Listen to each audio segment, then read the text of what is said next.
And just to let you know, can you hear me okay? I sure can. Perfect. Um, we can. I think I was telling you about it, but now I know for a fact that we can actually go or pull in people on FaceTime and or Skype. So Okay. if you want to Skype somebody in or FaceTime them in on a show, we can do that. Excellent.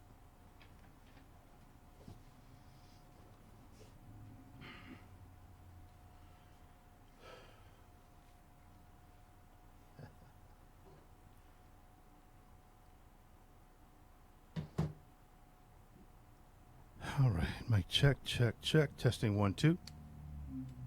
Bars. Excuse me. Bars. 1, 2, 1, 2. Let's get it. She's you music head, you. Oh my God! Did I hit this thing? I gotta watch myself.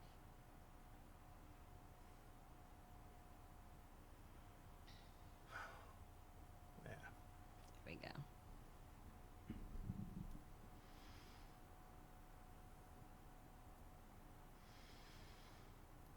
All right, 3, 2, and 1.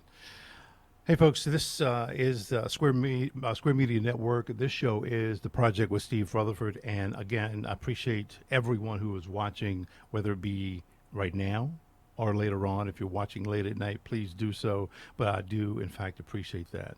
On the show tonight, this has been kind of a long, I say long time coming. Yolanda Trotman is here. Yolanda, how you doing? I'm doing very well, Steve. Thank you for having me. Jeez, you're welcome. You're welcome. How was your week? My week has been crazy, but it's life, and you adapt, you adjust, and it's been crazy in a Is good way. is there a normal week for you? No, and not at all. Right. It ebbs, it flows. You just roll with it. Um, you have to be flexible Right. for Right. sure, Yeah. for sure. But I'm guessing that you were, in fact, I guess, in court this week. You Yes, go there every week. every day, Oh, if, every day. Rarely do I have a day that I don't have court at some wow. point in the morning or the afternoon. Right. Right. When I do, it's Christmas. It's Oh, Christmas. yeah. Yeah. Uh, yes, I'm just checking just to make sure that we are live in the places that we're supposed to be live. Uh, yep. Yes, we are. I love that. Okay, so let's learn a little bit about you. Okay. Where are you from? Where'd you grow up? That kind of thing. I'm originally from High Point, North Carolina. Proud Southerner. I am the daughter of a preacher and a teacher. Oh, I am the baby. I would say that's a trifecta. My dad was a Baptist minister, very, very active in the right. civil rights movement, Okay. and pastored up until he was in his 80s. Oh, He wow. started at 17. Oh, My mother was a teacher, right. and she was a biology teacher, and I actually had her twice in high school. And she's the reason why I became a teacher first. She also was very active, both in the community and her sorority. So they really just kind of shaped me, as Right. a child, like what was important to me, Mm-hmm. how they encouraged me. Unfortunately, they both passed. Right. My mom passed in 2006, and my dad in 2008, about a year and a half apart. Right. So their memories are the memories of them. Obviously, is what keeps me going. Mm-hmm. But what they instilled in me has absolutely shaped who I am, Good. for sure. Very good. Yeah. You were in education originally. Yes. How? I mean, that's what you wanted to do initially. No, actually. Apparently, in the third grade, I announced to my parents, I don't remember this, but they never let Right. me forget it. They said that I told them I was going to be the first black female Supreme Court Chief Justice. Oh, wow. And they always encouraged that. I was a debater in high school, very argumentative, a little brash, a little blunt sometimes. You still got it. A little bit, Yeah. a little bit. And but like I said, it was my mom Mm-hmm. who really inspired me to go into teaching first, because she was the teacher who was like everybody's mama. Like Right. Yep. that's who she was. And then I got a teaching fellow scholarship through Oh. the state, and that paid for school for 4 years in exchange for teaching for 4 years. I did 3 of the 4 because there was a situation that happened, and it was just like, you know what, I got to go and Right. pursue, what I wanted to do since I was a little kid, which was be a lawyer Wow. and then ultimately a judge. So it just kept beating at you, eating at you to become an attorney? It did. I think, well, when I was teaching, I taught history. Okay. And I coached debate and speech, and I coached mock trial at North Meck. So it was a kind of a natural progression, particularly on the mock trial side, and building the debate program from the ground up. Right. And when I decided to leave, it was truly a leap of faith at that point. What in terms of what had happened with a particular situation in a student, it was just like, you know what, this is not what I want to do. There was the encouragement to go into administration, Right. but I just knew that's not what I wanted to do long term. Right. And so, I decided to pick up and move to Pittsburgh and start over. And, failure was not an option. Right. It just wasn't an option. Now, So, Pittsburgh was for for law school. law school. Okay, gotcha. Yeah, Penn State. I mean, I don't know. Did What? you just say? I don't know. Excuse me. I'm just grabbing at straws. Panther. Oh my goodness, Steve. Ooh, the look on my. She doesn't And even we have are a look on her live, face. too. She's got just. You see that? She just buried her face. That's how bad that was. Sorry. State. Sorry. It's blasphemy, but no, Pitt. Yeah. All the Okay. way. Gotcha. Hey, I didn't know.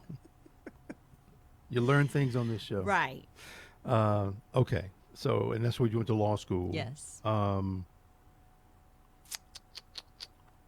What happens after that?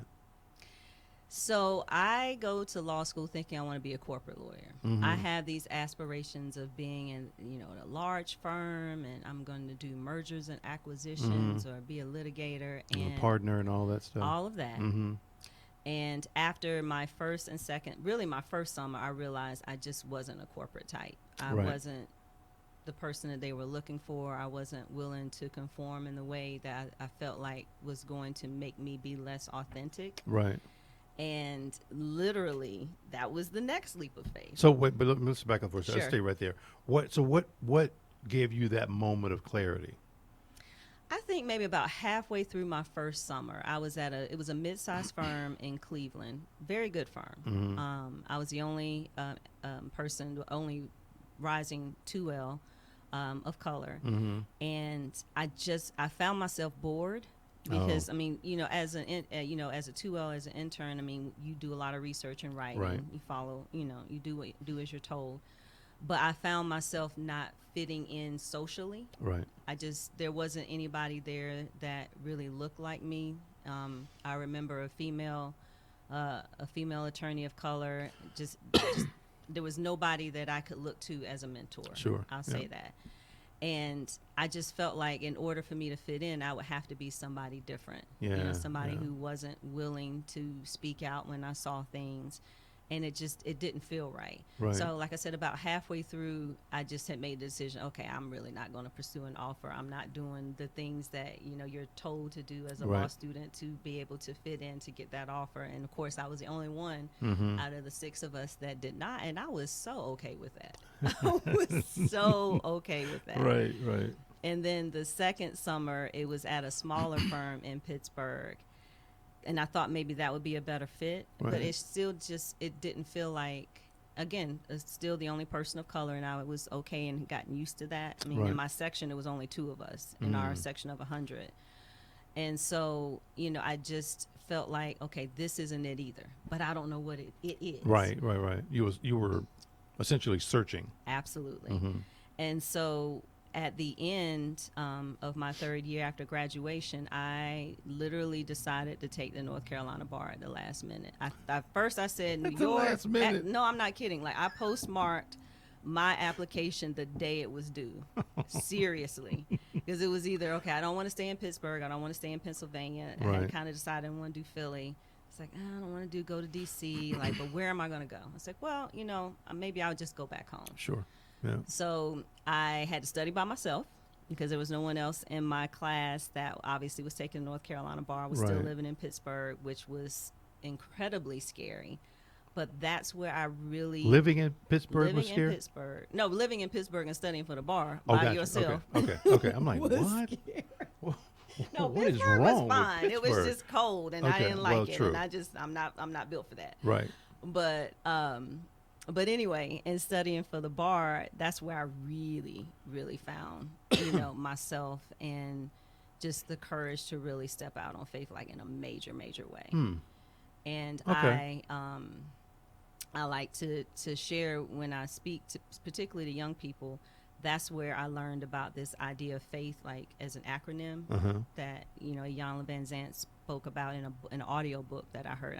Actually still have it, and it's feel as if the thing has happened. And that's what I wrote on a post-it note on my gigantic compact Presario monitor, the ones that weigh like 17,000 pounds. Yeah. And it sat there, and that's where I use that all the time when I Right. feel like I'm getting ready or need to do something big. Right. It always comes back to that. Wow. And so that's what reminded me every day I got frustrated, and I don't have anybody to call, I don't have anybody to talk to, I'm on the right track. Right. That's what I kept coming back to. And say what that acronym is again. Faith. Faith. Feel as if, two T's, the thing, two H's, has happened. Feel That's as good. if the thing has happened. That's good. So it's on my mirror now. Right. FAITH, and whatever it is that my goals are for 2019. Wow. Yeah. That's very cool. Some of them happen, some of them don't, but it keeps me honest. Where did you go to? I don't know if you said it, but where did you go to undergrad? UNC Charlotte, I'm a 49er. Okay. You look at me like I'm crazy. I should know that. Shout I'm out to sorry. the 49ers. My brother graduated from there too. Shout out to all my 49ers out there. He Yes, worked, sir. Don't do it. Don't my do brother. it. I'm sorry. This is my brother. Don't do My it. baby brother. So Charles. So okay. All right. So you took the bar, Yes. and what happened? Passed it first time. Okay. Remember falling out in the area where I got the letter. Literally, like I fell out. It was awesome. had to come to ugly Jesus more. ugly cried, and nobody was there but me. I called my daddy, ugly crying, and he thought I didn't pass it. He was the Right. first person I called, and I remember how he screamed and hollered, and then called my mom. But yeah, and then so I come back. I said, okay, well now what? I'm gonna get me a job. Right. I'm gonna move back to North Carolina, and couldn't find a job at all. And it was crazy. Really? Because I could not find a job, Steve. And the reason why I think at that time, because you're talking this is 2002, unless you went to a North Carolina school, it was really hard to Oh. get your foot in the door at the larger firms. 'Cause I still thought I wanted to be a big firm lawyer. Okay. Sort of. All right. I just thought that's, I got loans. I got to do something. Sure. Yeah. And so applied. I was in Elizabeth City originally, moved to Charlotte. No hits, no bites. So this is where things come full circle. Okay. So at the time, I was a teacher and a debate coach. Right. Right. So one of my former students was. I'm sorry. Let me stop you for a second. Sure. You had your law degree and you were a teacher. Is that what I'm hearing? No, I'm going back. Okay, So gotcha. All right. I got my degree. Right. Remember, I was a teacher. Sure. And a debate coach. So I come back to North Carolina, to Charlotte, and I happened to connect with one of my former students, Right. who was one of my high school students, one of my debaters, who helped coach my kids his first 2 years while he was at Sure. UNC Charlotte. And he says, well, you should, wait, let me back up, because he reached out to me on MySpace. Okay. This is how long ago it was. Oh my. MySpace. MySpace. Ooh wee. And he said, you should apply at the public defender's office. I did an internship there. You should. I was like, I don't want to do criminal law. I don't want to, that's not what I want to do. Right. If anything, I thought I wanted to be a DA, because there's this perception. Like, I Right. didn't enjoy criminal law in law school. I didn't enjoy criminal procedure. I figured that's just not what I do, Right. Yeah. And two of the attorneys that were my attorney advisors when I was coaching mock trial back as a teacher were one was at the public defender's office, one had gone into private practice. So I applied, I got it, came in. There was a class of us, 5, I believe. Right. And my first day in court, it was more curiosity. You Right. go and you observe. But when I really sat down in the courtroom, I was like, okay, this is it. And then when I had my first cases on my first day, I ended up having a trial on the fly. And it was incredible. I'll Right. never forget that trial. I'll never forget the circumstances. I lost. I was devastated. It was a misdemeanor larceny case, and justice was not served. Right. And what was crazy was that the judge denied a motion, and ultimately a motion to dismiss, because the state had not amended the citation to say Harris Teeter Incorporated. Right. I don't want to get too much in details. Right, and right. I was right on the law. He was just like, denied. Wait a minute. Right, That's not how right, this right. works. Like, I've given you the case. Like, sir. Right. I need you to What is your grant problem? this motion. And so I remember that night, I was like, it was like everything I learned in law school. I wrote a brief. I did research. You're setting this verdict aside, sir. Right. This is what we're going to do. And so I ended up getting the case brought back in, but it was a risk because in theory they could have recharged her. And I had to tell her they could recharge you with this larceny. And it literally was a piece of steak from Harris Teeter worth less than $10. That's what they charged her with. I will never forget this case. And so he did grant my motion. The verdict was set aside, and they chose not to recharge her. Wow. And she was probably, what, at the time, 50-some-odd-year-old Right. white female. Yeah. Just didn't realize she hadn't paid for it. She had paid for other things, but she didn't realize that she hadn't paid for it, and they still charged her. Yeah. Really? A flank steak, I will never forget. A damn it was flank a flank, and a it wasn't flank even steak. a ribeye. It wasn't even a You know, good that's ribeye. that's not I even. mean, it wasn't worth more than $10. Yes. And they wanted a trial. They were not going to dismiss it. They got the steak That's, back. That, It was kind of unsellable. trivial, though. Yeah, Isn't it happens isn't a that lot. petty? It happens a lot. Yeah. So, but you know, the atmosphere was a little different. It's not quite as. It's different now. Right. The atmosphere back then Right. was very different. But yeah. So let me just read this little piece I got up here. It says lawyers are in a unique position to help individuals, Okay. groups, and organizations with their legal problems and further the public good. Public interest lawyers are champion legal causes for the greater good of society and help those in need of legal assistance who might not otherwise be able to afford a lawyer. Is that a court-appointed attorney? Yes. Okay. Is that basically true? What's written there? Yes. Especially those that are involved in public interest. Right. I have and will always do court-appointed work. I mean, always. I find. But you didn't always feel that way. Oh, I didn't feel that way at all about criminal law at all. Like, what I just did not. But, Right. but like I said, that, you know, when I got in there and the energy, it felt right. Yeah. It felt, you know, authentic for me. Right. You know, the arguing and the advocating just felt very comfortable Right. for me. But when I went to law school, you could have never told me that, and I would have never believed that I would have been a trial lawyer in that regard. I thought I was going to be a trial lawyer on the corporate side. So, but yeah, I mean, whenever of course, I did my 2 year. I did 2 years at the public defender's office, and then that's when I went out into private practice. But I've always done appointed work. I find that it's the most challenging, fun, and from a legal perspective, because all my good trials have always been court-appointed cases. My good jury Really? trials have 100%, with the exception of a couple, have always been court-appointed, because that's where your issues pop up. That's where you see, you know, great suppression issues or bad Right, traffic right. stops or illegal searches and, you know, possession issues. And, you know, you see that. And I think part of that's because of the nature of the system. Some of it's due to over-policing Right. in certain right. areas. I mean, we could go on and on. That's another topic. But, Yeah. but Right. yes. Right. So the law now. Mm-hmm. I'm not even going to ask you why you became an attorney. We kind of covered that already. But is there an advantage to those who have money? Of course. But why? Of course. Because I think, well, particularly, and I can speak on the criminal and the civil side because Right. I do family law. But I see it, I feel like I speak on it better from the perspective of what I saw as a judge. Okay. So, you know, I would see people who would have to come in and represent themselves against an experienced attorney, I'm sitting there. I can't help you. I can't tell you what to do. I can't tell you should raise objections or not.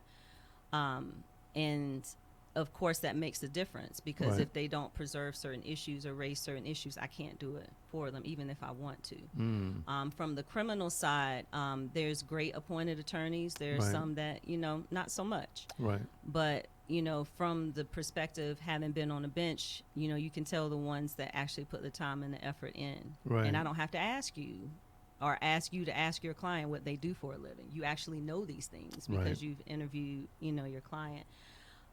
But I can say for me personally, my in criminal cases, whether it's appointed or retained, the level of attention doesn't change. Right. But I think, and I think it's very true in a lot of our higher profile cases. Yeah, I mean, if you got an attorney or a firm that has an army of investigators and Right. you can hire the experts that you need to hire, that you can, afford two attorneys that are Right. sitting on that trial, and all of the staff that, is doing the research and things of that nature, then the chances are your outcome may be different. I mean, we've seen that. I mean, there's Sure. Yeah, hundreds absolutely. and thousands of cases Yeah. that bear that out. But that's not the end all be all because, Okay. like I said, I mean, clearly there's an advantage, but I think that from my experience and what I've seen, there's so many good attorneys out there that go in the trenches every day, for what very little we make, taking appointed cases and get the same, if not better, outcomes. But those aren't the attorneys you hear about. Those aren't the stories you see in the Right. news. Exactly. But those are the ones that are in there doing the work every day. So when you get appointed, do you get paid for that? Yes. Okay. Okay. Yes. So there is you do get paid for. I always wondered. I thought they were. Well, does that person? Well, if it's through the public defender's office, the attorney is obviously paid on their salary. But for me as a Oh. private attorney taking appointed cases, we're paid by the hour based on whatever the state rate is for that case. In I see some what you're counties, saying. it's a contract. Like it doesn't matter if you spend 1 hour or 50 hours. In some counties, you just get a contract rate. It's a rate. Yeah. But Yeah. in Mecklenburg County, it's a per hour rate or fraction thereof. Wow. All right. So tell me a little bit about you becoming a judge. Ooh, how much time?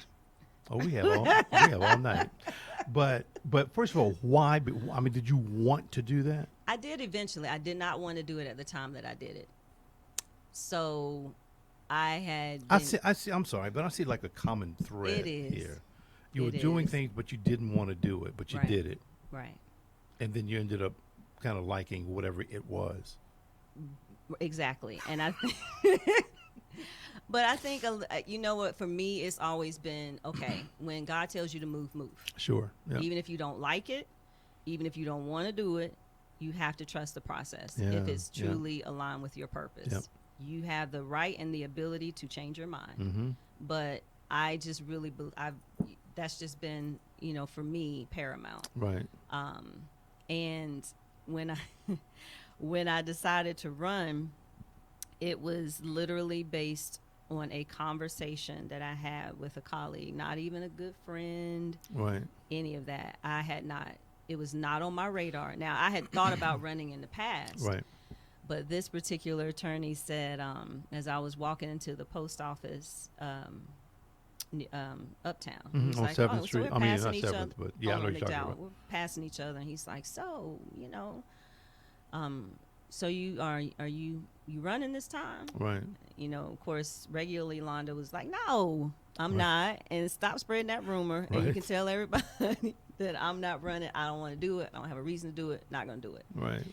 And for every reason I told him that I didn't want to do it, he gave me a reason why I should. And I'm looking at him like, dude, you don't even know me like that. Like, where is this coming from? It was so surreal. Right. Like, I was going in there to mail a package to my sister, and it stuck with me so much that I literally, when we finished the conversation, I went in the car. I got in the car. I drove back to my office, and I called a staff meeting, and I said, you know what, y'all, I know this sounds crazy, but I'm thinking about running for judge. What do y'all think? Right. A week prior to that, my associate attorney at the time and I had a conversation. I was doing her review, and she said, one of the first things she said was like, well, I know you said you're not going to run, but you should reconsider because you're being selfish. Like, okay, well, I'm not changing my mind, but You're okay, still selfish. but let's keep it moving because I'm not running. Right. And when she came on board, that was one of the conversations we had. Like, well, when you decide to run, we got you. Right. So anyway, right. we have this conversation. Everybody's like, do it. Except one of my paralegals was like, I don't know. But, and I said, look, y'all, I don't know where this is coming from. I'm just thinking about it. I'm probably tripping. But I'm thinking about it. And that night I had a dream about my dad and tornadoes. And it was so incredibly powerful.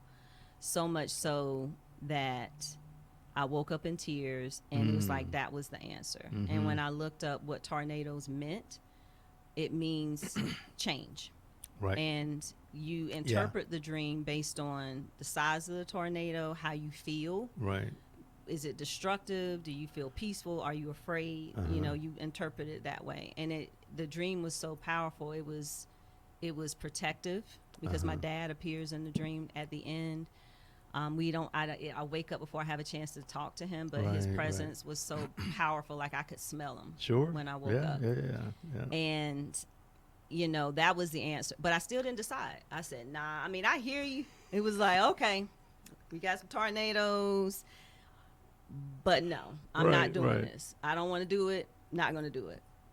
And so a couple of days passed. I talked to some other female judges specifically because at the time, they were encouraging me to run against a different incumbent that I actually ended up running against. Right. And I still wasn't convinced. So I go drive off because I drive off to the mountains or somewhere and go think. And one of the judges that I have that at the time, she and I spoke and she prayed with me before I went on this long walk. And one of my girlfriends I remember called and she couldn't get me on the phone, but she left a message in prayer. And I'm now, of course, you know what I do. I ugly cry. And I go off into the woods and, people walking by and they're like, why is she crying on the log? She's sitting on the log crying. Right. But then it was like, okay, I'll do it, but I only had like 3 days left. Like I had to get to Raleigh if I'm going to do it. Here you are down to the wire again. Yeah, Damn. So, Y'all hear this? I got 3 days. I got 3 days. You got to make a decision. And You're gonna so take the bars. You got 1 day. that day. Excuse me, You better that day. sign and put that thing in the mail. Oh my God. Today by 5:00 at the post office. Right. Anyway, and so I spoke to someone who the other person who was running at the time, and she and I talked, and we agreed that she was going to run against one, and I chose someone else. And so we drove up to Raleigh, followed each other. I don't know if it was the last day or the day. I think it was the day before. Right. And filed. And, So you have to go to Raleigh to file. Yeah. I don't know if that's still the case now. I'm pretty sure because of the way that it's set up. But we had to drive to Raleigh to file and, decided immediately that the only way that this was going to be successful is if we ran an Obama-style campaign. It had to be grassroots. It had to be people-driven. It could not be dependent on raising X amount of dollars. Right. Because, That's smart. yard signs don't vote, billboards don't vote, commercials don't vote. Yeah. But contacting and connecting with people That's is exactly what mattered. right. And Yeah. so, we had a core crew and, it was an amazing campaign. Good. It really was. And so, November 9th comes, we're successful, and, there it is. Wow. And then it takes some other shifts and changes. And you know what, Steve? Look, don't judge me. But 3 months in, Here we go. 3 months into my term, I remember having a conversation with my best friend. I just woke up like, I'm supposed to be doing something else. What in the world? Like, what the hell, Yolanda? You just got here. You said 3 months into it. I'm really, this was March of 2015. Right. I woke up on my spirit. You're supposed to be doing something else. Right. And I pay attention. Right, I don't know what it is. Yep. And I remember having a conversation. I'm not going to say a name, with my bestie. Yeah.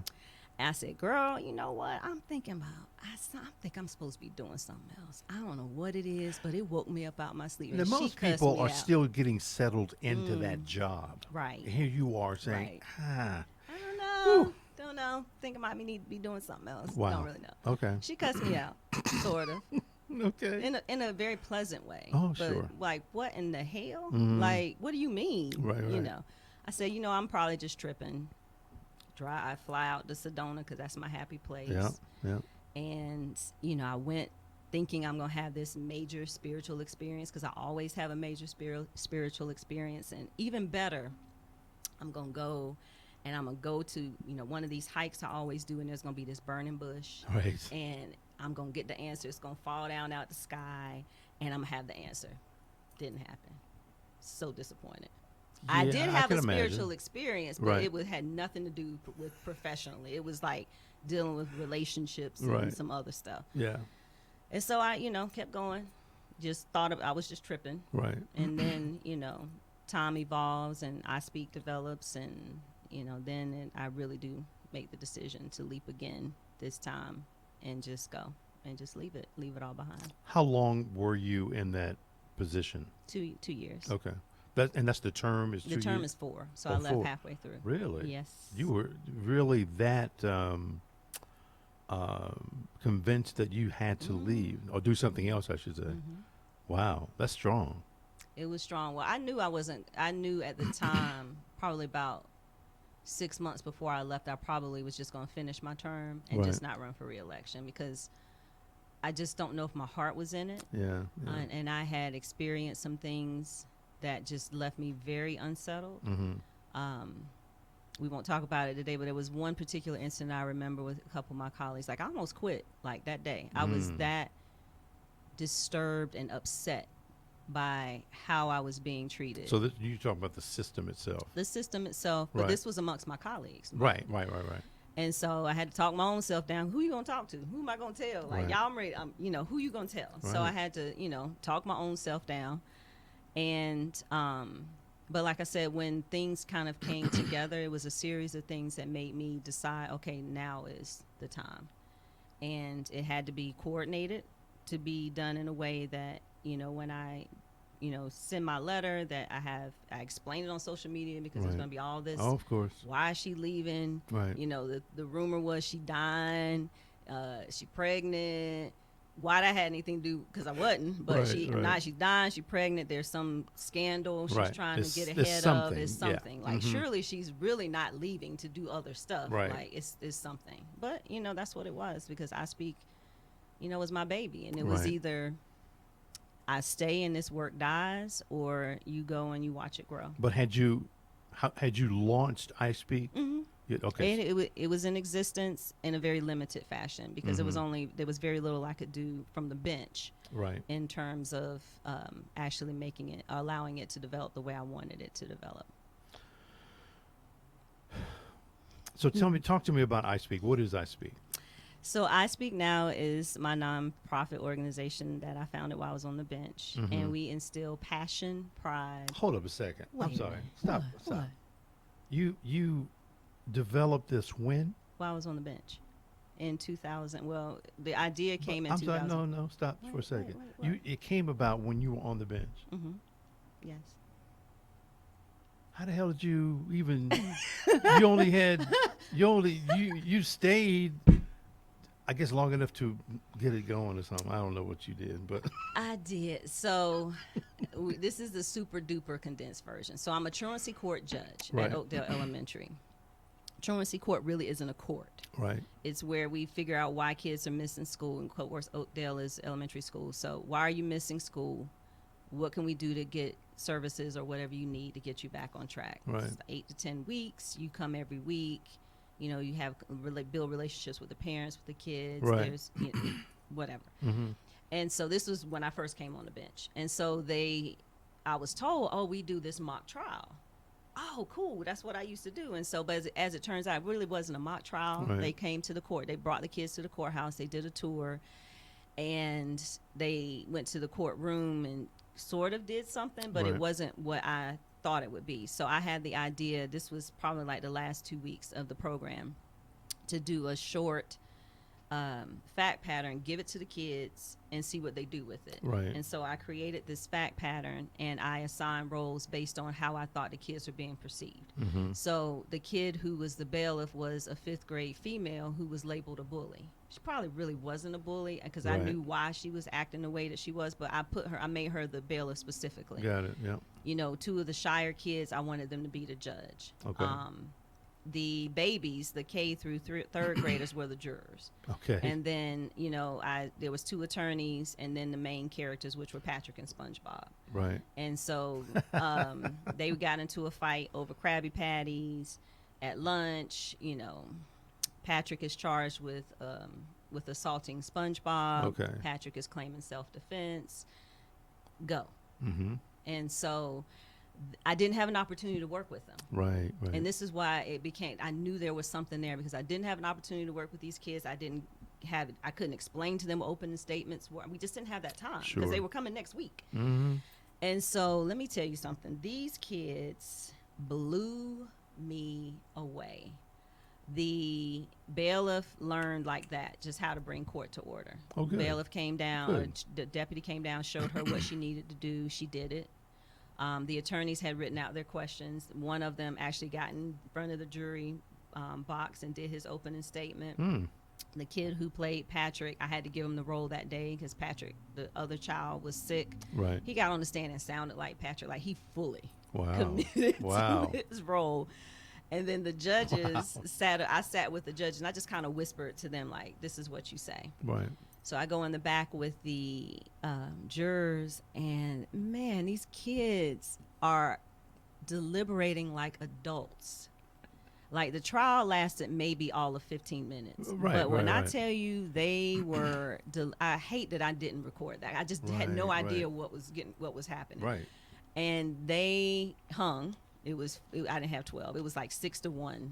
Right. Not guilty, which I was surprised because at that age you assume, oh, you did it, you hit him, Right. he's got a black eye, you know.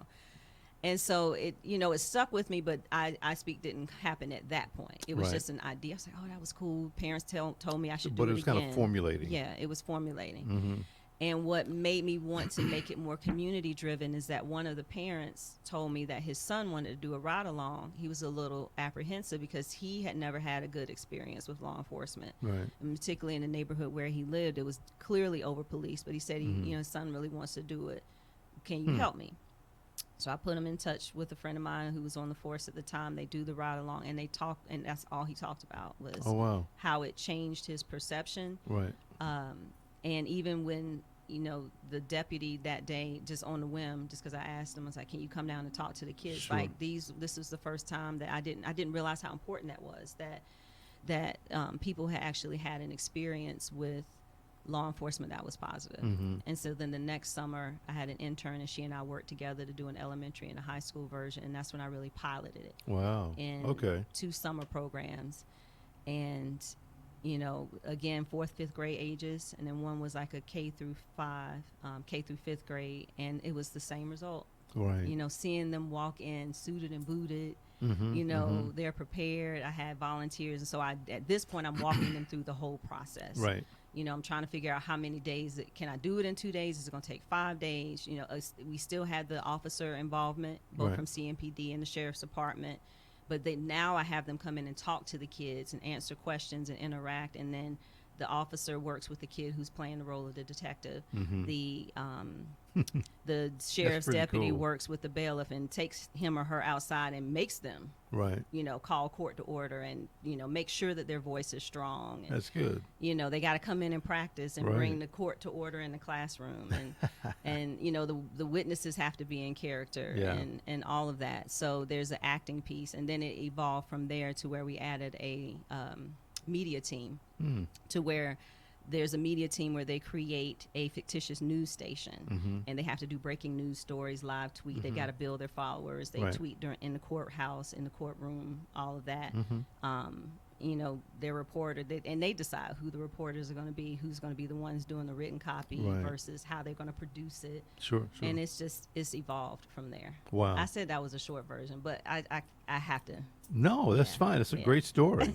That's really, really cool though. Yeah. So when it really, after that second summer, it was just like, okay, I love this. But Like, but it's still going on today. oh, absolutely. Right. Yeah. Right. So that after I piloted it, it really, like, I could be exhausted from court, and Yeah. as soon as I got in front of those kids, it was like they just gave me life Right. every right. time, every time. That's good. That's very And good. so when I got I was told I was being moved to family court. That's when I really had to decide, because family court is just a completely different beast. Yeah, You have no life. Everything's an Ooh. emergency. You might have 30 minutes to eat on a good day. Yeah, it's just different, and I didn't want to go. I wasn't scheduled to go then, and it just felt like, why now all of a sudden? And Right. so, once it was a combination of wanting to go at that point, knowing that it was either I stay or I gotta go, and Right. then it was a combination of Roy Cooper gets elected. Okay, now I can leave because I know whoever appoints, and now I know my successor will be someone who will take good care of the Sure, spot yeah. versus leaving earlier when our governor was different. Yes, I Yes. completely get that. Yes. I get it. So talk to me a little bit about your. Is it a fascination with football? It is not a fascination, sir. You see, It is but not. wait, why do you have to come back at me like it's an Because you argument? act It's like not an I'm argument. just some woman out here. I That did just kinda see. I didn't digs. say that. You did not. I My did. bad. There was no My implication. bad. My bad. Thank you. Pull A back a little bit. fascination. No, it is. I won't say I'm a fanatic. What- I'm not gonna say I'm a fanatic. Okay. Maybe a little. Maybe a little. I love my Panthers. I love my Panthers. But why? Why not? I'm just asking Wait you a why. minute. Okay, so I've loved football since I was a kid. Okay. I grew up as a Dallas fan. Don't get it twisted. I grew up as a Dallas fan, but That's then okay. I grew up Okay. as an adult Got it. Okay. and learned this is not what I want Okay. in Gotcha. my life. Gotcha. So, but no, I've loved the Panthers since. But you know, went from Dallas to what? Panthers. Straight to the Panthers. Yeah. Okay. Okay. I wasn't Yeah, sure. Yeah, and so, I wasn't really a diehard fan initially. But you have season tickets and all that. No, Okay, I just, I'm just checking. because sometimes you want to be on the 500 level, sometimes you want to be down That's true. close, and I don't want to be stuck in the same seat. Yeah. I'm not gonna do that. Yeah. No, and so, but no, it's a little fanatical, and it's hard now because we went from that Super Bowl run to Yeah. shenanigans, and Yep. I love them even when they're tripping. But I have a tutu. We started. Me and my girl Miranda got tutus during the Super Bowl run. Oh, you're serious And, about oh this? yeah, there's like equipment. There is equipment. So the tutu. Now I won't do a tutu if we are just crappy. Right. You don't get the tutu. You just don't. But that Really, you are really it's into it. serious, Steve. What's It's serious. There's certain necklaces that I have to wear. Some of them I won't because they've not brought me or the team luck. Right? On home games. Hold up a second. What? There's certain things that you wear. I'm Right. sorry. Certain ones you I'm don't wear. Right. Because it hasn't brought the team I luck. feel like you're judging me. But yes, this is true. This is superstitious a little bit. But look, I remember when Are there necklaces that have brought them good luck? yes. And then, because I've learned this over time, there's some that are staples. There's like 4 that I have to rock every game. Okay. The tutu, I have 2. The one when I tried to switch it up and do a different one, Not so didn't work so good.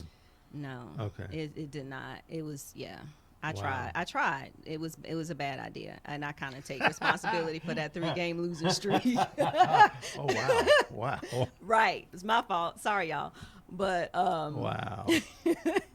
But yeah, it's serious. Like the Okay. face paint has to go on the cheek, on the correct cheek. It has to be on this side. When I go to the games, there's 2 people I get that do my face paint with my Panther. I don't yeah, whatever. It's what I do. It's what I do. Okay. It's Okay. what I Okay. do. All right. And so when I Wow. travel to home game or away games, tutu comes with. So, but Yeah. wait, is it you and somebody else that's doing this? Yeah, well, Miranda and I, that was kind of our thing. Right. But yeah, it's what we do. Hopefully, we were trying to go international for London. She's not gonna be able to go to London, so I will be representing Tutu Nation. You're going. Oh my God, are you kidding me? Yes, sir. You're going to go to London to watch the I game. am going to and- London, suited and booted, equipment down. Wow. I might add lights to the tutu. I don't know. I don't know. I don't know. But I'm gonna be there. It's the second day they went on sale. Oh yeah. Oh yeah. Clearly. Well, Not missing listen, that. I applaud you. I applaud your. Fandom. Sure, we can go with We'll that. go with fandom. Yeah. Yes. Wow. That is deep and serious. Yes. And I talk a lot of trash during football season. I have to warn a lot of So, trash. do you go to Super Bowl parties and? Yeah, I mean, I was blessed to go to the Super Bowl we made it to, and that was Right. like, oh my God, that was horrible towards the end. But yeah, of course I go to Super Are you Bowl hoarse parties. after a game? I don't know if I've ever. No, Oh, okay. I'm tired. I'm tired. I'm Right. tired. But that's adrenaline. Yeah, You're yeah, just yeah, on yeah. 10. Yep, and all of a sudden you crash. Right. Yeah. And there's always, when we're winning, there's always a fourth quarter commentary. Kind of started doing that a couple years ago, where we, at the fourth quarter, it's some trash talking commentary. About? The other team, the score. Oh, that. This is what we did. I thought you were talking know. about the idea that normally in the fourth quarter they drop the ball. Ooh, yeah, but the commentary is only done when we win. Okay. If we lose, I might have something to say. Okay. But it's not going to be an official fourth quarter commentary, baby. You got to say it like that, baby. You got to stretch That's out the hilarious baby. to me, man. I'm sorry, but You ain't seen the commentary, yeah, that's good. man. That's fourth all right. quarter commentary, baby. You got to stretch it out. I always sound like really deep too, because you get all excited and it's like, Right. why does my voice sound so? Because it's adrenaline. Oh Wow. my God. Wow. But yeah, there's always trash talking in the commentary. I try to keep it under a minute. Sometimes we go over because we get That is hilariously funny Yeah. to It's what me. we do. It's what we do. Wow. Yeah. I don't know where to go from there, but I'm glad I wrote this down. You are. Would you call yourself a writer? I'm working on a couple of projects right now. Can you talk about them? No. I can say one is instructional. Oh, it's instructional. It's instructional, and I write it the way that I talk. I know Okay, that's okay. very cryptic, but No, it's no, designed to. It's really designed to help people based on, it's instructional. Wow. Okay. The other is more autobiographical, Mhm. but it's taking a different approach. Mm-hmm. Like what I've seen from the bench, but also not just here's the issues with the system, for Right, example, right. but what can you do to try to affect the system in a positive way, because the system's broken. Right, It right, works when it works. When it doesn't, Oh yeah. But what can you do as an individual, Mm-hmm. separate and apart from being in the system, to either help keep children out of the system or to help make the system better or more Right. manageable? So yes. So let me ask you this about the first one: is it like about gardening? Nope. You know that, sir. No. I don't know. I'm just. I said it's instructional. I mean, See, but that's you, all you're But getting. you can tell people Nope. how to do certain things in gardening. Right. But That's no, all I'm actually saying. I can't. I mean, pot, soil, fertilizer, go. That's simple. Probably not going to write a book on that. You okay? Yeah, All no. right. All right. Mm-mm. All right. All right. You tried it though. I'm gonna keep You on. did. Okay, I'm gonna You try 2 more did. times. Okay. How to buy the right clothes? Nope. Even if I got it, you wouldn't tell me. No, I It's wouldn't. such a waste of Yeah. time. Yeah. Damn it, Yolanda. I know. I'm sorry, That's- but I'm not that's- going to tell it. I mean, look, it's all right. All right. So all right. Let's talk about travel. You like to travel. I do a lot. Where'd you just come back from, Barbados. and why there? So it was my first trip back since 2012. It was in Oh, part. oh, you've been there before. Yes. Okay. And I went in 2012. I was legitimately chasing my family tree on my dad's side, Mhm. Trotman side. And I was working through Ancestry, and I had done some research and Right. found that there's a direct trade route between Barbados and the Carolinas, specifically the area where I know my father and my grandfather, and we presume my great grandfather was born. And the only reason I even started thinking about Barbados is when I was traveling, in law school and as a teacher, like people would see the last name and they would ask me, are you Right. Bayesian? Are you from Barbados? I'm like, no. It's like, oh, the name is very common there. Mm-hmm. And so that just kind of Wow. stuck with me years Yep. and years and years ago. But I went in 2012 armed with a name with what I believe my great grandfather's legal name Sure. was, and an age range when I think he might have been born. Because the beautiful thing about Barbados is that their records go back to the 1600s. Oh, wow. So Okay, they have good. baptism records, they have some birth records, but they of course are by parish, and that's what I didn't know. So I got there and there's Trotmans everywhere, like Oh, everywhere. it's like Smith here. Yeah, or whatever, but everywhere. yeah. And it was just like, well, which parish? How many parishes do you have? I don't know. We have 20. And it was just like I just got overwhelmed. Right. And so when I went back this time, I didn't go for that specific purpose. I really more so wanted to learn more about the island. Went to a Right. museum, and the woman, she wasn't the curator, but the woman that assisted me gave me a book specifically on the connection between the Barbados and the Carolinas. Of Oh, course, wow. as a history major, like I was just like the heavens open. Ah, I was like, I gotta have it. Yeah. She's, you sure? I was like, she's like, you can look through it. No, bring it up. Gotta have it. Yeah.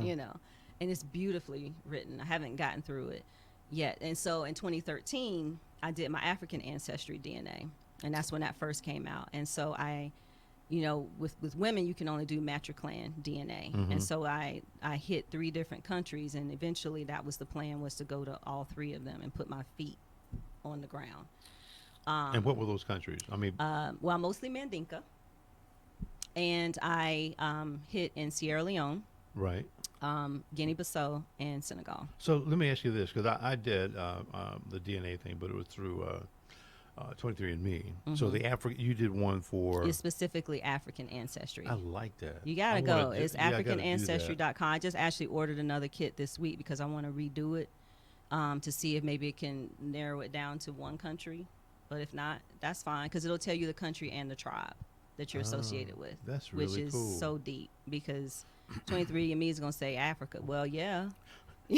That's kind Can you of give me a little bit more to work with? That's kind of big, Right. Yeah. We 53 countries. Can I get one, sir? Can I something? So, but yeah, I'm redoing it to see if it narrows it down. If it Right. doesn't, I am going to do one through Ancestry to just kind of compare, because it's easier to find potential family members through Right. the Ancestry one Right. than the African Ancestry one. Wow, that's very cool. Yeah.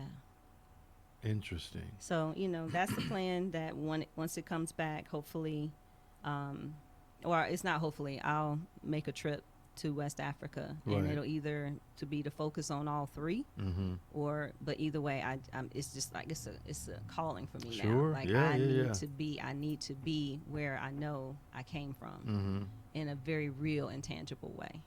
Right, Yeah. right. Yeah. Wow. Well, hey, good luck with that. Thank you. What other countries or what other places have you been that you really liked? Loved France. I did a solo trip there. I do a lot of solo trips. Yeah. What part And of France? I went to Paris and Bordeaux Mm-hmm. and Montpellier. That was the last place. at Nothing on the coast? Yeah, that was Montpellier. Montpellier, really? Not that- far. is- Not far from. It's by train. I mean, I think you're probably maybe 100 kilometers from Nice. But Yeah. Because I've spent a lot of time, sometime in Nice and Monte Carlo, and then, it doesn't matter. But yeah, I know what you're talking about now. Yeah, that was probably my favorite solo, because I don't speak French. Right. Google Translate saved my life. Yes. Paris was fine. I mean, I kind of did part of that with the travel club for that part, which was Yeah. cool. I met some interesting people. That was on like 3 days. Bordeaux was amazing. Really? I met this woman. She wanted to have. We went on this wine tour. She's like, "Oh, you want to have dinner?" I'm like, "Oh, I don't know you, lady," but someone Right. said go. Yeah. It was like looking at the 80-year-old version of myself. Really? I mean, her story. She's from Australia. Mm-hmm. And it was phenomenal. And then Montpellier was really a trip, because Okay. you really got to speak French there. Like Mm. normally I can kind of fumble around. People feel sorry for you. Right. So they like Just don't. Right. What do you need? Yeah. Yeah. So I was like, But not there, huh? no. Right. It was like, and then I messed around and went to the beach and lost all track of time talking to these old fishermen. We were Right. just hanging out. They probably don't know what I was saying. I understood like a third of what they Yeah. were saying.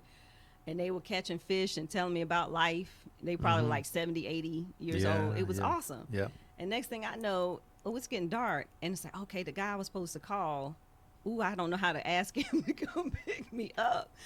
And so, like, it's getting dark quick. And there's no cabs. There's no bus to get you back to town. Really? No. Yeah, I literally wandered around. And this wasn't smart at all. But I wandered around until I found somebody that looked like they weren't going to try to jump me. Because, I had that mean look. Nobody's going to mess with me. Nobody's going to, try to pick me up and put Right. me in that's not happening. And I asked him, I gave him the guy's car. I said, can you call him and tell him, because I didn't know how to tell him where I was. And so thankfully he was able to get in touch with them. And because otherwise there's no taxis. Right. Like, you have a car, get home. Yeah. I didn't have a car. So let me call this guy back Right.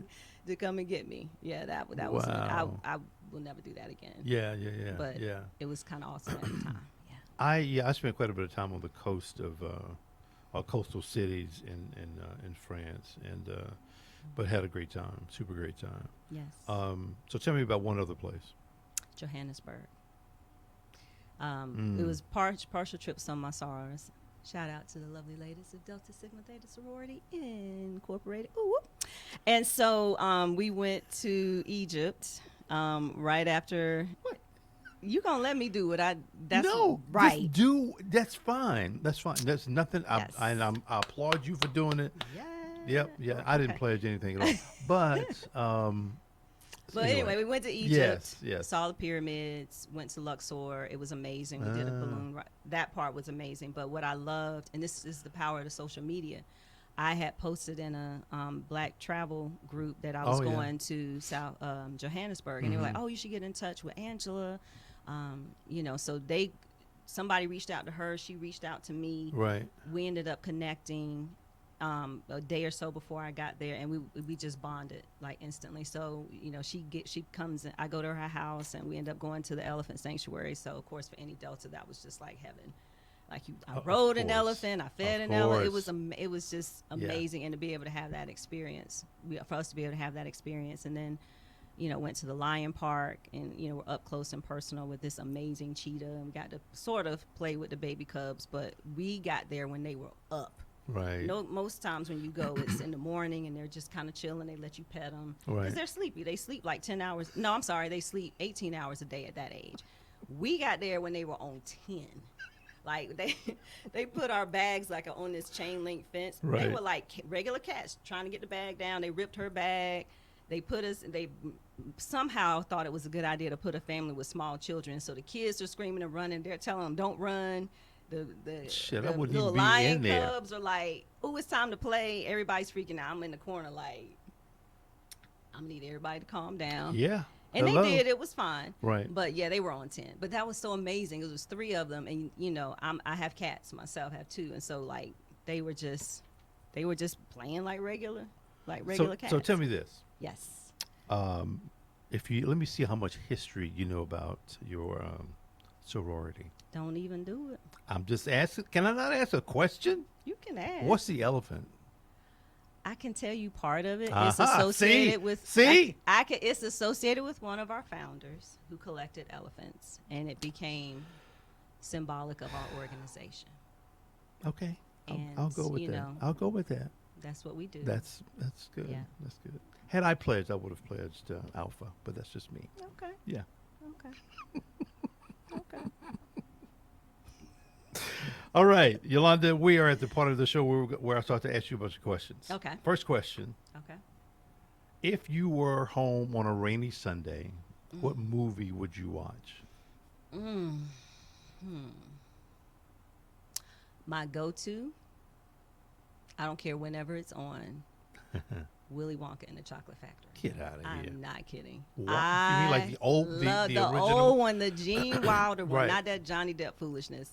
Right. Willy right. Wonka and the Chocolate Factory. Why? What? I just love that movie.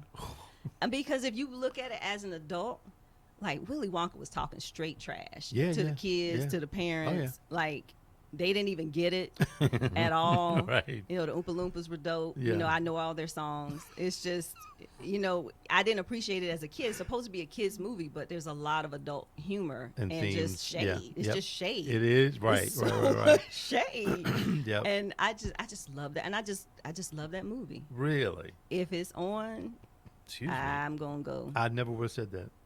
Yeah, most, for you, yeah, but- right. I'm still a kid at heart, man. I love. No, some that's Willy good. Wonka. That's good. Yeah, Wow. yeah. All right. Question number 2 is political climate. What do you think about it today? Oh gosh, it's so disturbing. Yeah. It's so disturbing. It's so divisive. It's so encouraging of white people who are racist to revel in their racism. Yeah. There is encouragement to lie without consequence Right. all the time. Yep. So The you know, it's the epitome of white privilege every day. Yeah. If you watch it, it's gotten to the point I just cannot, because every day it's just, are you serious? Right. And it's glossed over, it's ignored, there's no accountability. And we all know if President Obama had said one of the things, Oh, he would have been gone. we been gone. I mean, Yeah. they remember when they tripped out when he had on the tan suit, really? Like, lost their minds. Yeah. But, you know, we have a president that routinely disrespects women, People of color. people of, well, whoever it is Yeah. that's going to be, you know, associated with the latest Twitter rant. Mm-hmm. There's so much uncertainty, so much instability. But I got to say, what bothers me is that I find myself asking every day, okay, how much more people do we take before? Are we taking road trips? Is it time to, what do we need to do? Right. Because Right. if our lawmakers are not being responsive, not being mad that they're not being responsive is not good enough. Right. I will say for Charlotte, because I said this today on social media, the fact that this president has been able to say what he says without having to be accountable for any of it, and we voted, our city council voted to bring that I know. circus here. Yeah. Yep. Okay, well, there's contracts. I get that. It's a business. But you do have a responsibility and the ability to do a proclamation or a resolution or something Right. to address it. Yep.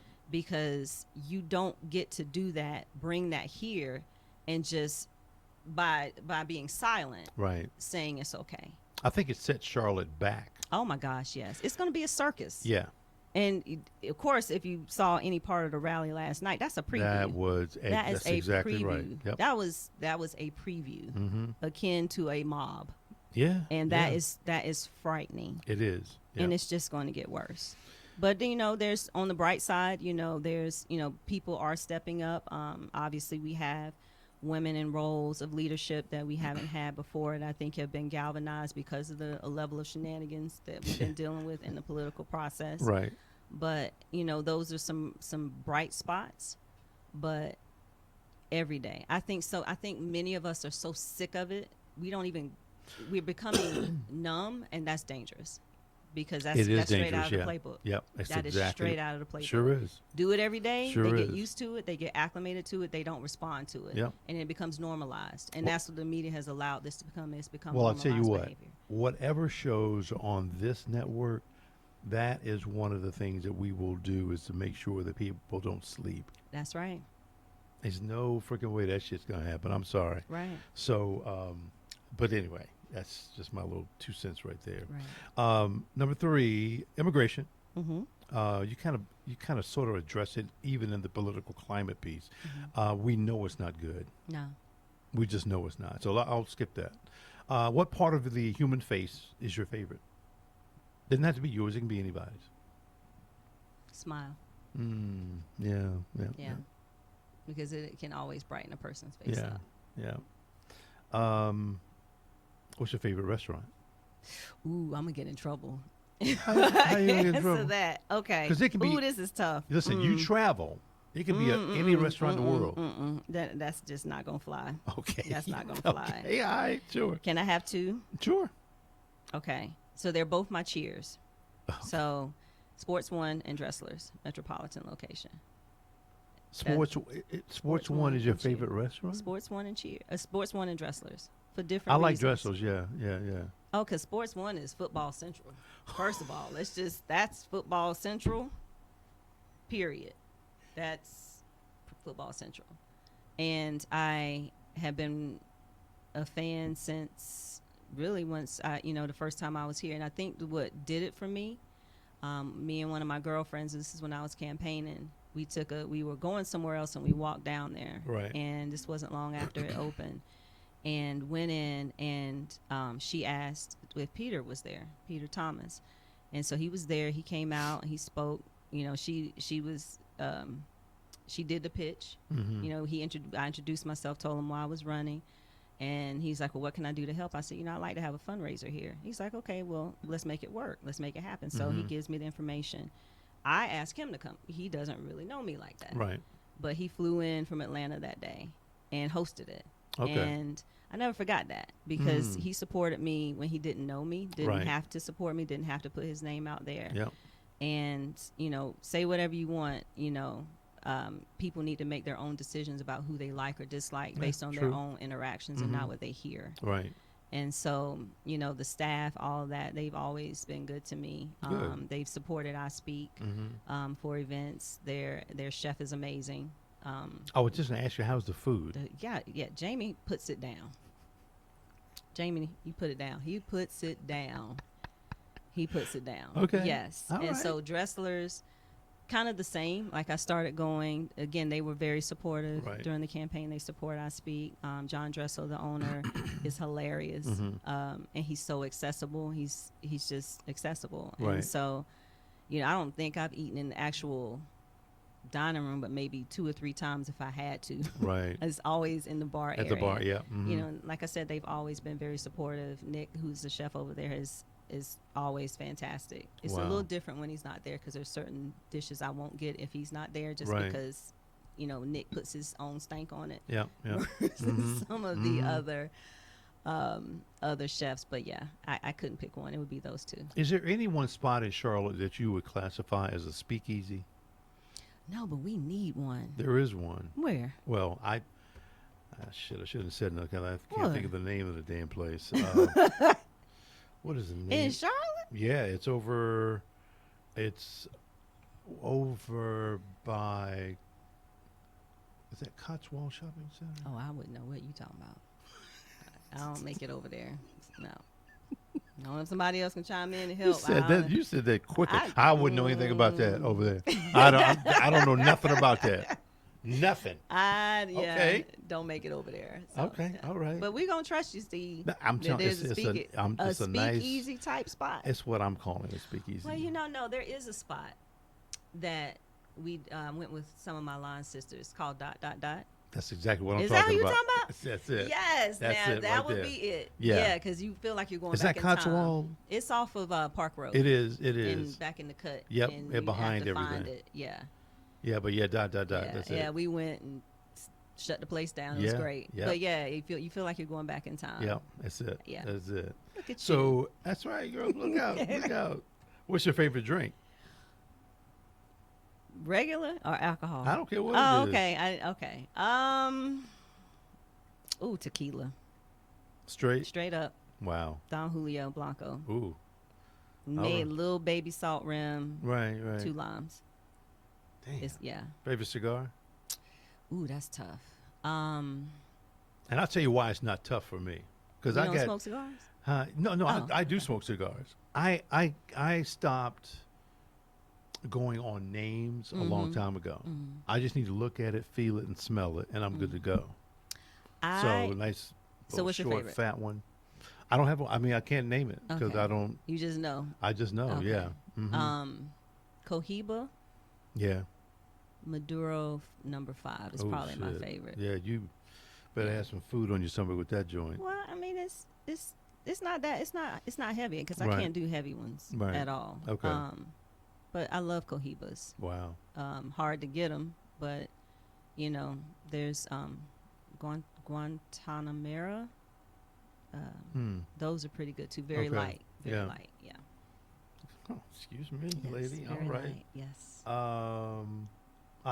Where do you go when you close your eyes and you inhale and exhale? Where do you take yourself? Any beach, white Mm. sand, blue waters. Ah, exactly. White sand, blue. Yes. Exactly. Um, here's a good one. What's something that you've tried that you will never ever try again? Okra. Okra. What? Okra is the devil's vegetable. Damn. That was so quick. Okra. So that's, I mean, that's, you're Yes. conjuring up childhood memories. Yes. I don't even want to talk about it. You can't trust a vegetable that's hairy. Are you serious? Have you really looked at okra? Yes, And I it is have. hairy. That ain't natural. I know it's good for you, but I can't get past the slime. You know, I did try it recently, maybe about a year ago, at Dressler's actually. Yeah. They had like some fried okra. Oh, Right. this is great. I had a bite and then the slime and then that was it. It's disgusting. I will not do gumbo if it's got it in there. I know you can pick it at okra. Wow, you're just not a fan Yes. at Nope. all. Mm-mm. Not Nope. even remotely. Nope. They put it on a sandwich once. I went somewhere, and I Who was the hell like, had it on a sandwich? I don't know what they were thinking, but it was literally Okra on that a was the sandwich. garnish. Oh, And you know how okay. you normally put like, I don't know, a tomato or something, Yeah. a little small tomato through the Right. toothpick. They had a piece of okra No. on it. It was insane. Listen, went I crazy. like okra, Yeah, but that would well, have to go. Yeah, I cannot have Mm-mm. ever had. Yeah. Okay, go. We've already talked about this, but favorite place to travel, you've already mentioned that. Mhm. Here's a good one for you. Okay. What or who is God? God is everywhere. I don't think God is a he or a she. Mhm. God is everywhere. God exists in you. You are divine. I don't, even though I'm a preacher's kid and I grew up in the church, I don't subscribe to God being just one entity. Right. I believe that being in tune with a deeper spiritual self will reveal your divinity in you. Yeah, I agree. Through that process. I think, while I'm spiritual, but I also believe in the laws of the universe too. Yeah. Yeah. Yeah. And I think you can believe in both. You absolutely can. I think you can. Yeah. I just, knowing historically and what I've learned over the years as far as, the Bible and different versions and all that. Do I go to church? Yes. Do I consider myself a Christian? Yes. But I don't believe God is a single entity Right. watching over and seeing all. I don't subscribe to that. Right. Yeah. Wow. Yeah, I kind of believe the same thing, same way. That was a good question, Steve. That was deep. Girl, I can pull them now. Right. You playing with me in my questions. Or some people would say, with my question. I'm like, what? That's all of them. Okay. Did you have a good time on the show? I did. Excuse me. I'm glad you did. It was great to have you on the show, and nobody. I liked our interaction, and but I think you're really cool. I think you're really cool people. Thank you. You're welcome. You're welcome. So let me just go ahead and bring this up on this show, on this network. We introduce new shows from time to time. And through like a vetting process and through development and through lots of different things, we finally decide on what that show is going to be. And so I'm very happy to be able to announce a brand new show that's going to air sometime soon. It's going to air whenever we figure it out. But I want to go ahead and reveal this show tonight. Let's do it.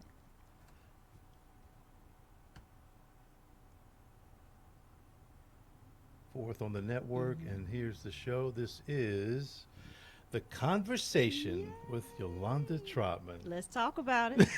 Let's talk about it. So Oh, Lord. Okay. yeah, well, there you go.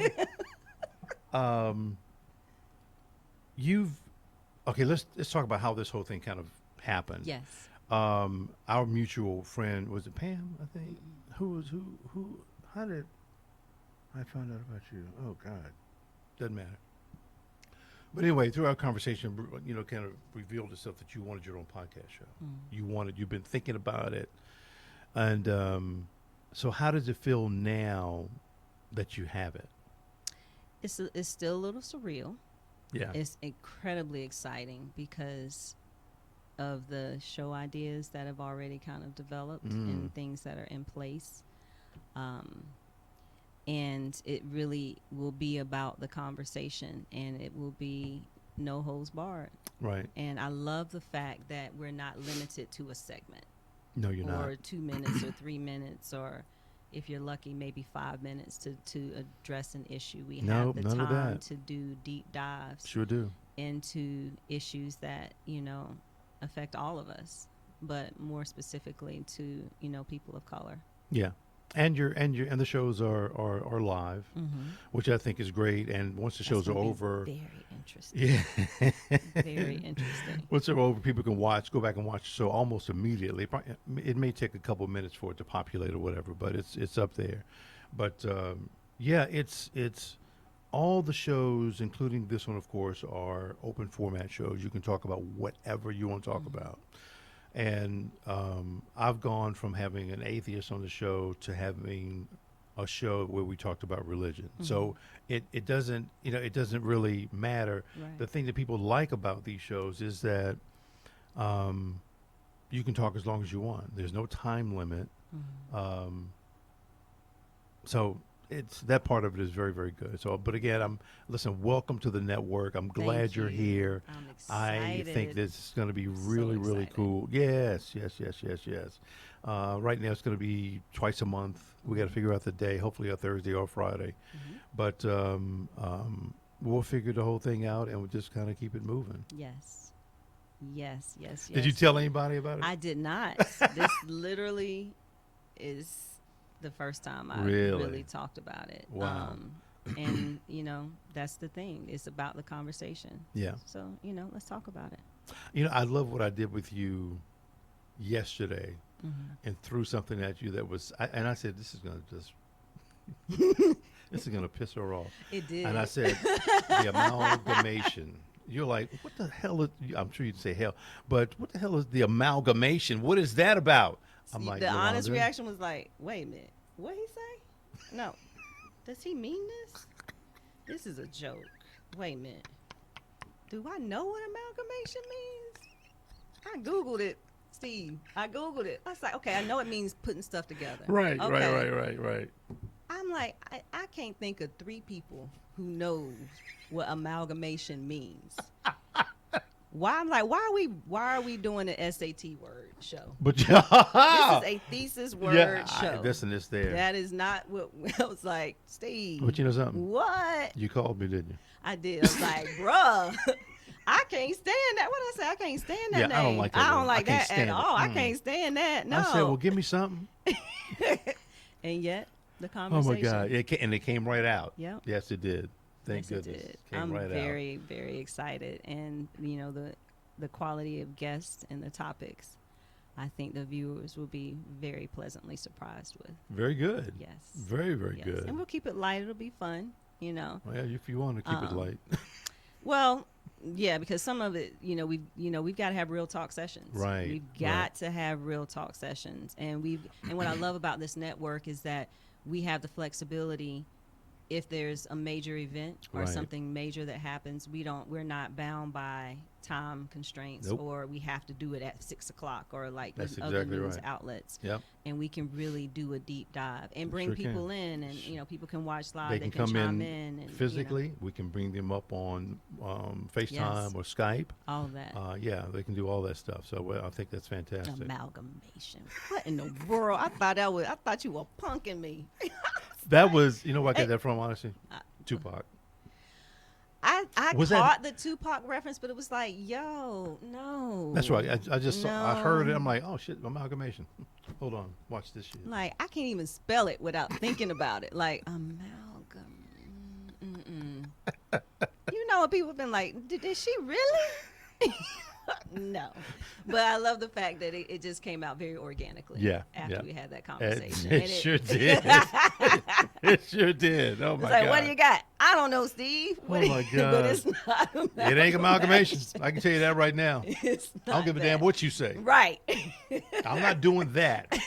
Okay, fine. Whatever. Whatever. So yes, let's do it. Let's do So, it. do you have any ideas for shows or topics or Yes. whatever? Okay. So I'm not married to it being the first show, but I'm pretty certain that the first show is going to be Is Hip Hop Dead?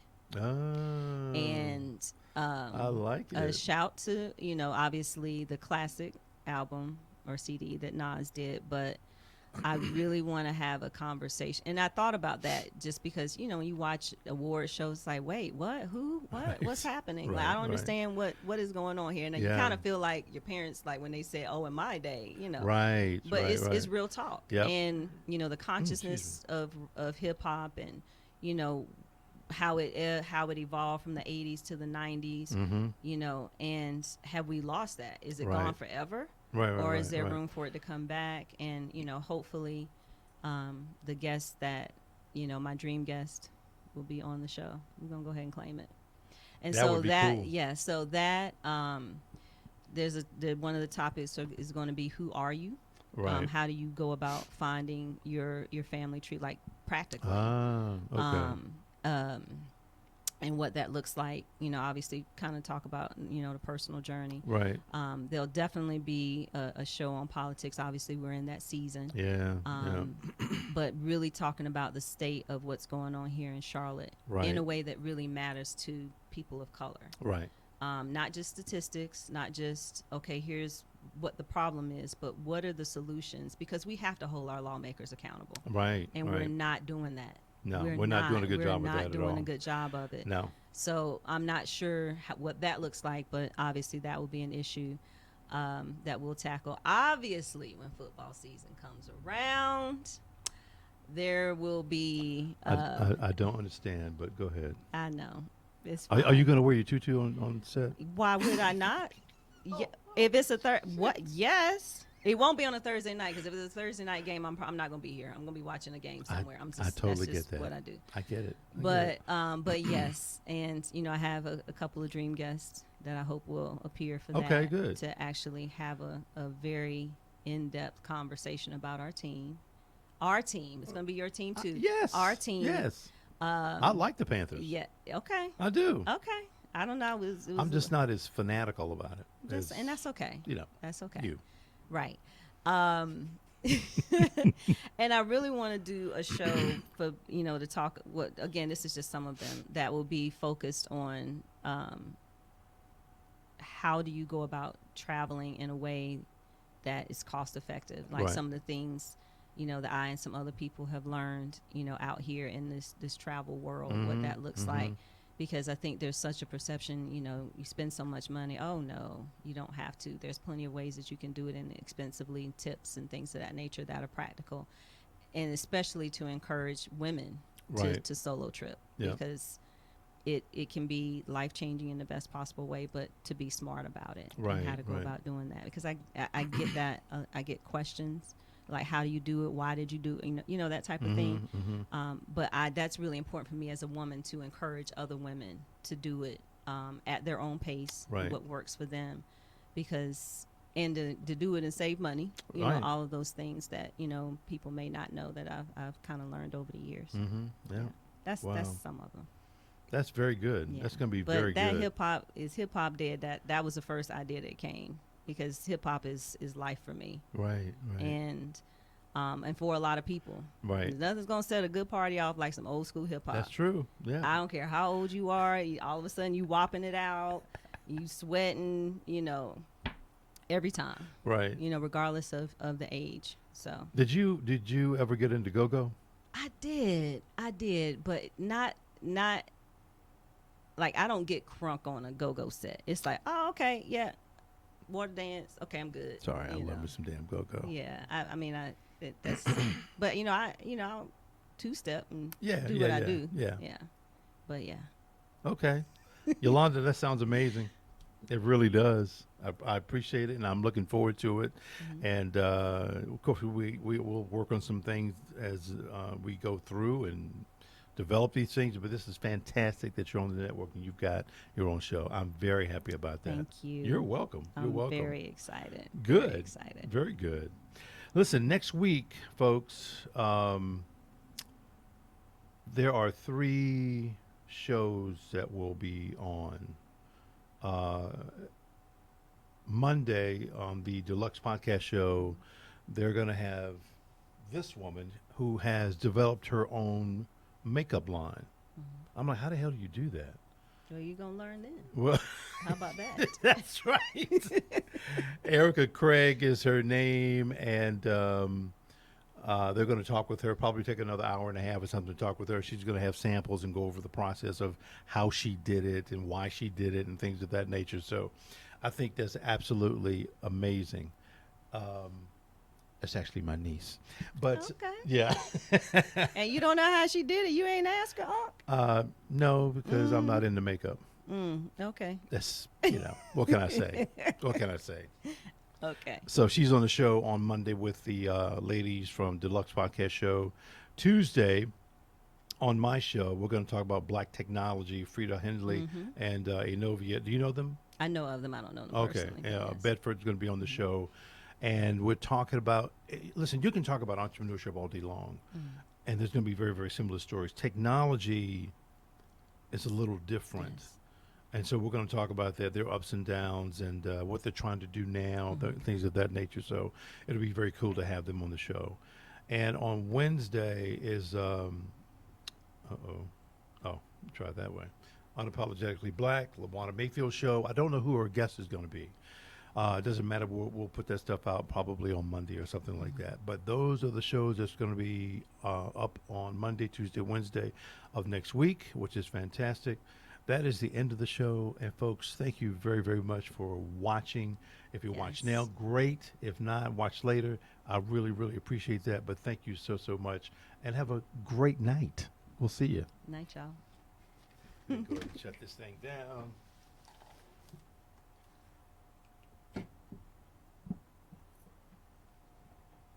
Yolanda, that was fantastic. Oh, thank you.